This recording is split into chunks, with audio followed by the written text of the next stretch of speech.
اور یہ اس طرف ہمیں توجہ بہت دینے کی جلدی ضرورت ہے، کیونکہ کوئی پتہ نہیں کہ بھارت کب کیا در اندازی کر دے، کیا کر دے۔ بھائی ملک تو ہمارا سب کا اپنا ہی ہے نا، اس میں کوئی یہ تو نہیں ہے کہ ملک کسی کے اپنے باپ کی جاگیر ہے، ملک پورے پاکستان کا ہے، ملک یہ نہیں ہے کہ جناب کسی ایک کا ہے۔ اچھا اب آپ ذرا سمجھیں، یہ ایران پہ حملے سے کچھ دن پہلے نیتن یاہو انڈیا آتا ہے، انڈیا آ کے وہ نریندر مودی سے ملاقاتیں کرتا ہے، ان کا جوائنٹ سٹیٹمنٹ کہیں کوئی ایز سچ نہیں آتا۔ اس کے بعد یہ حملہ شروع ہو جاتا ہے، افغانستان سے ہم پہلے انگیج ہو جاتے ہیں۔ دوسری جانب پرسوں مودی کے زیر صدارت ایک بڑا اجلاس ہوتا ہے، جس میں ان کی پوری بیوروکریسی جو ہے وہ کیا کہتے ہیں شریک ہوتی ہے، اسٹیبلشمنٹ پوری شریک ہوتی ہے، اور وہاں کچھ فیصلے ہوتے ہیں۔ یہ فیصلے نہ میڈیا تک گئے نہ کہیں اور گئے، لیکن اس کے بعد بھارت سرحدوں پہ ان کے طیاروں کی پروازیں جو ہیں وہ بڑھ جاتی ہیں۔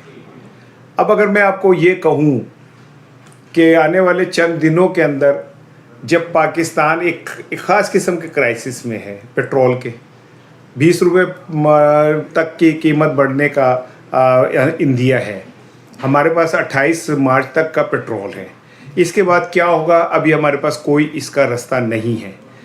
اور ان حالات میں اگر ہم بھارت جو ہے ایک دم جنونی پن کا، پاگل پن کا مظاہرہ کر دیتا ہے، اور ہم آلریڈی ایک جگہ انگیج ہیں افغانستان کے ساتھ، افغانستان کے پی کے اور بلوچستان کے اندر مسلسل حملے کر رہا ہے، تو سوچے کہ یہ کتنی خوفناک صورتحال ہو جائے گی نا۔ اب یہاں ٹھہرے، ابھی میں آتا ہوں عمران خان صاحب کے جو بلی گالا جانے والی بات ہے، اس میں کتنا وزن ہے، مجھے تو میرے دل کو لگتی ہے یہ بات کہ وزن ہے، لیکن ذرا میں پہلے ایک اور خوفناک چیز کی طرف آپ کو لے کے چلتا ہوں۔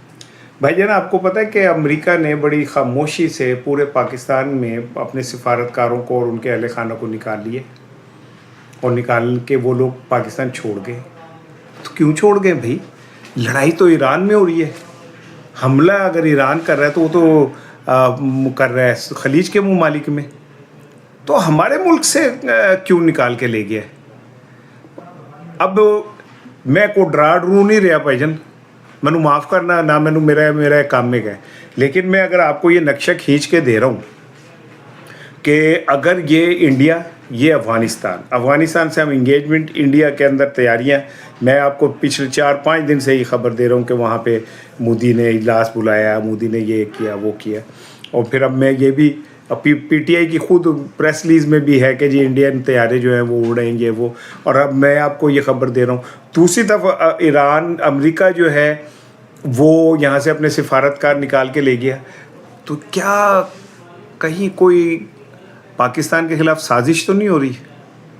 ایک ایسی سازش جس کا ہمیں مجبوراً حصہ بننا پڑ جائے۔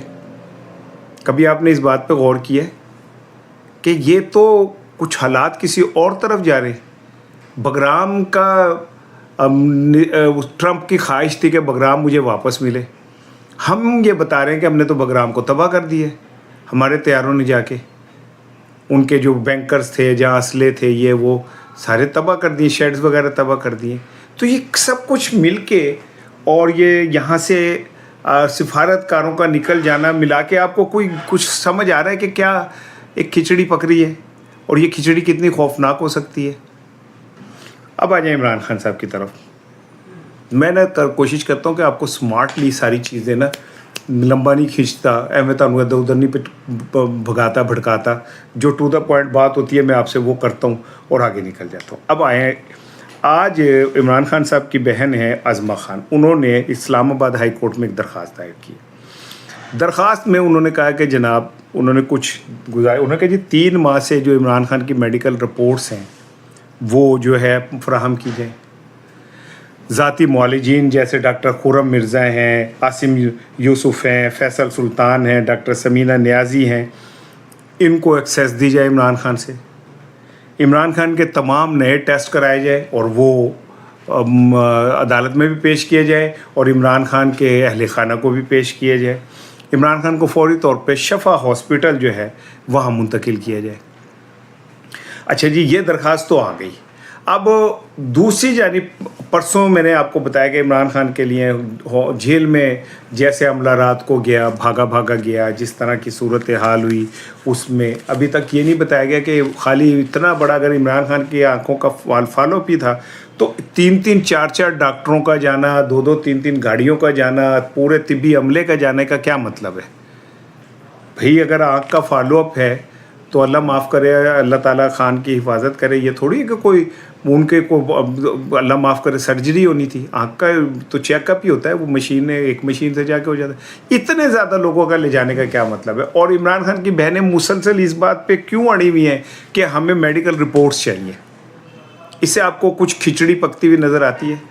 اب آج کل جو ہے، بلکہ اگلے ہفتے 2 بڑے امپورٹنٹ ایشو ہیں عمران خان کے، ہم عدالتی قسمت کے حوالے سے سمجھ لیں کہ اگلے ہفتے میں بہت ساری چیزیں دودھ کو دودھ پانی کا پانی دے گا۔ ایک تو توشہ خانہ ہے، ایک القادر ٹرسٹ ہے، کیس ہے، یہ 2 کیسز لگنے ہیں، اور یہ 2 کیسز سمجھ لیں کہ بقول بہت سارے آئینی ماہرین کے، میری بھی لوگوں سے جو گفتگو ہوئی، وہ کہتے ہیں کہ یہ آدھے گھنٹے کی مہار ہیں یہ کیسز۔ اچھا، اب جب یہ کل میں نے آپ سے کہا تھا کہ جو وہ ہیں کھوسا صاحب یہ کہتے ہیں کہ عمران خان عید پہ بنی گالا ہوگا، تو میں نے ہنس کے کہا تو ہر سال ہی کہندے نے۔ لیکن اب یہ بات کی ہے سلمان صفدر نے۔ سلمان صفدر وہ آدمی ہے جس نے عدالتوں کو عدالتی طریقے سے ڈیل کی ہے، اور اس کا نتیجہ یہ ہوا کہ عمران خان کو عدالتوں کی طرف سے ان کے کیسز کی سنوائی بھی شروع ہو گئی، انٹرٹین بھی کرنے لگ گئے عدالتیں۔ اب یعنی کہ یہ دیکھ لیں کہ توشہ خانہ 2 کے کیس کی سماعت بھی شروع ہو گئی ہے۔ اگلے ہفتے یہ جو سزائیں ہیں القادر ٹرسٹ اور توشہ خانہ کے اندر، اگر اس کے اندر یہ کیسز لگ جاتے ہیں تو اس ہفتے کے اندر ہی اس کا فیصلہ آ جائے گا۔ سینیٹر علی ظفر میری کتابوں میں اسٹیبلشمنٹ کے بڑے قریب ہیں، میری کتابوں میں بجن ہے یا نہیں ہے مجھے نہیں پتہ، اور ان پہ الزام بھی یہ لگتا ہے، بلکہ آپ کو یاد ہوگا کہ علیمہ خانم نے بھی ان کا نام لے کے کہا تھا کہ سینیٹر علی ظفر کہاں ہیں۔ علی ظفر صاحب بڑے دھیمے مزاج کے ایک سینیٹر ہیں، اور یہ ان لوگوں میں سے ہیں جو باہر کچھ بھی ہو رہا ہو یہ اب خاموشی سے اپنا کام کر رہے ہوتے ہیں۔ اپنا کام کیا کہ ان کی میرا خیال ہے اسٹیبلشمنٹ سے انگیجمنٹ کوئی چھپی ہوئی نہیں ہے۔ وہ بھی یہ کہہ رہے ہیں کہ عید کے اوپر عمران خان صاحب جو ہیں وہ جیل سے باہر ہو سکتے ہیں اور بنی گالا جا سکتے ہیں۔ اب اگر آپ ان ساری چیزوں کو ملائیں تو مجھے تو ایسا لگتا ہے کہ اگلے ہفتے میں مائٹ بھی پاسبل، اللہ کرے، اللہ میری زبان مبارک کرے، اللہ تعالیٰ، میں چھج پتاشے ونڈاں گا اگر ایسا ہو، اور آپ بھی جو چھج پتاشے مجھے بھیجیے گا کہ اگر اگلے ہفتے عمران خان کے دونوں کیسز لگ جاتے ہیں اور جو اعتراضات وغیرہ تھے اس لگنے کے بعد وہ کیس کی سماعت کے لیے تیار ہو جاتے ہیں اور عمران خان کے وکیل کیس اچھی طرح لڑ لیتے ہیں، تو یہ بات طے ہے کہ ان کیسز میں چونکہ کچھ ہے نہیں۔ یہی خوف ہے کہ جو یہ آج نیب ترمیمی وہ آیا ہے بل، وہ کیا ہے اس میں یہ کہ جو یہ حکومت ہے یہ کہ انہوں پھینٹی پے گی تو یہ سپریم کورٹ کے بجائے آئینی عدالت کی طرف جائیں گے۔ اب آئینی عدالت کیا ہے؟ آئینی عدالت میں کون بیٹھے ہیں؟